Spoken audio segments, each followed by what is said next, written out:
Hey guys, it's Cam from Craft and Tailored. In this episode of What Is On My Wrist, we're talking about a 1966 Rolex Pre-Daytona chronograph reference 6238. This one is an 18 karat yellow gold though, and is an exceptional example. So definitely worthy of some time on the wrist and definitely worthy of sharing with you guys in this week's episode. So let's get into the details. So if you don't know, the Rolex reference 6238 is commonly referred to as a pre-Daytona. What's interesting is that kind of merits attention outside of any real comparisons to the later and much better known reference, let's say 6239 or 6241, which is kind of the start of the Daytona run of watches. And we've done a lot of videos on Daytona's 6263s and 6265s and 6241s and 6239s and et cetera, et cetera. The Rolex reference 6238 holds an important intersection for Rolex chronograph history, as it really set the stage for the Daytona and then ultimately was the precursor and kind of, I guess, the preemptive design for what we see today in more modern Rolex Daytonas and what is the Rolex chronograph offering through all of the Daytonas. You know, in the early 1960s, Rolex was kind of moving away from the tricolor style of its predecessors in their chronographs, which you can kind of see in the 6034 and the 6234, and really was opting for more of a uniform finish within the dial, in something that again is kind of almost like a middle ground between the precursors, again that being the 6034 and the 6234, and I guess like its you know, more modern counterpart, which would be like the 6239 and the 6241. Later, you know, the other variants of the Daytona moving into this, you know, the 6263, 6265s, and then into the Zeniths and so on and so forth. Instead of there being the tachymeter scale on the outer bezel, we have the tachymeter scale on the inside, on the outer track of the markers, which is an interesting design feature. But you will see things that are common and kind of like almost shared in similarity with like the 6239s and the 6241s and the other Daytonas, in that you have these kind of recessed subdials that are much more contemporary and much more modern in terms of fit, feel, and finish, similar to what you would see in, again, a 6239 or a 6241. And you also have kind of an updated dial format. We've got applied markers, you know, in that kind of almost stick or block type of fashion, more modern updated handset, you know, and again, a case that is, again, kind of 1 foot in the old school and 1 foot in the new school. So really interesting reference. I really like the 6238 because it's kind of its own thing while drawing from both sides of you know, that Rolex chronograph camp, so to speak, the more modern contemporary side and the pre-Daytona side. The case condition on this is just stellar. It's very sharp. It remains unpolished. It's one of the nicest 6238s that we've ever had in our possession. The other thing that makes this really interesting is that it is an 18 karat yellow gold. So most 6238s, similar to most Daytonas and, you know, other Rolex chronographs, were produced in steel because these were sports watches. There's a tachymeter here to measure, you know, speed between 2 points.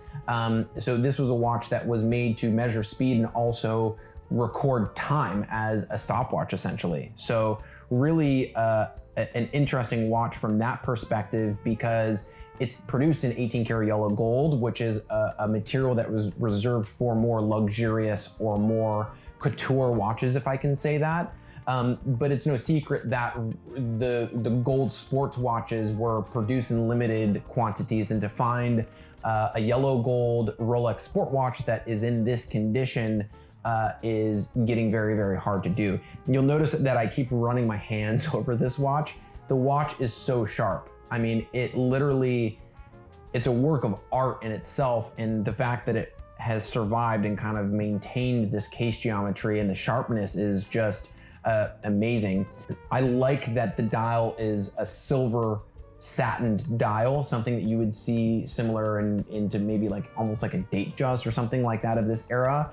It provides a nice element of contrast against the yellow gold case. So beautiful 18 karat gold yellow case, unpolished, just a stunning overall example. And I think that what's interesting is, if this watch was a 6239 or a 6241, it would be probably about $185,000. Like, I think that the 6238 in yellow gold and in steel are a watch that is a reference range that is still sleepy from a collecting perspective. I think you can still obtain these watches, whereas if you want, let's say, a 6239 or a 6241, that's a watch that is going to be, number one, very hard to find, and if you do find one that is in a condition that is worthy of collecting, it's going to be very expensive, all things considered. So value 72 in the movement, so similar to 6241, 6239, so manually wound Rolex value 72 based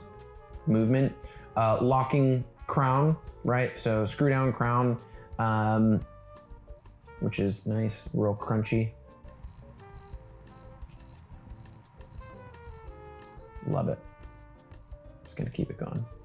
Pump pushers. I'm a fan of pump pusher watches. I'm not a hater against screw down crowns, but I definitely like the functionality of pump pushers, because if you're driving and you actually want to operate the chronograph features of this watch, it's easy to do that when they're pump pushers versus locking or screw down, right? 36 millimeter case, 19 millimeter lug width. So similar to your 4-digit Daytona range. But not, a watch that wears incredibly small, even though it is 36. It wears nice on wrist. I like this watch in 18K yellow gold. It's rare that it's an 18K yellow gold, but on wrist, it's a really, really nice wearing watch. It kind of checks both like the dress component for me. I was in New York recently. I was driving a couple of cars. If you follow us on Instagram, you probably were following along for all of those shenanigans through our stories. If you're not, you can follow us on Instagram if you would like, provide a link in the description below. But this was a watch that I was wearing throughout that time. And the thing that was nice is I like wearing chronographs when I'm driving, but we were driving some cars that were, they definitely weren't hoopties, as they like to say, but they were fun, nice cars, and we were kind of having a good time. And this was a watch that kind of checked both boxes for something that I felt was sporty, but also kind of maybe refined and classic. I like the watch on a strap. I also think this watch would look killer on an 18K yellow gold Jubilee.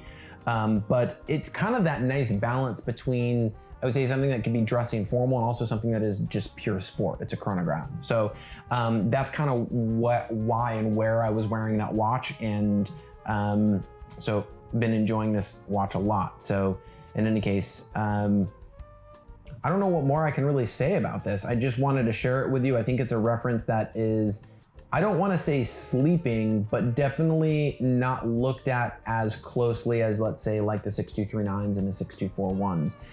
This one is available currently at the time of this recording. I don't know if it's going to make it to the website, but I'll provide a link in the description above and below so that you can check it out. And take a look at the 6238 range of watches. I think there's a lot of value in watches like this. So we'll definitely provide a link in the description below and above so that you can learn more about this 6238 and take a closer look. As always, guys, thanks for tuning in. Be sure to like, comment, and subscribe. If you're not doing so already, follow us on Instagram. And if you've got watch questions, we're here to help. Feel free to drop us a line at info@craftandtailored.com.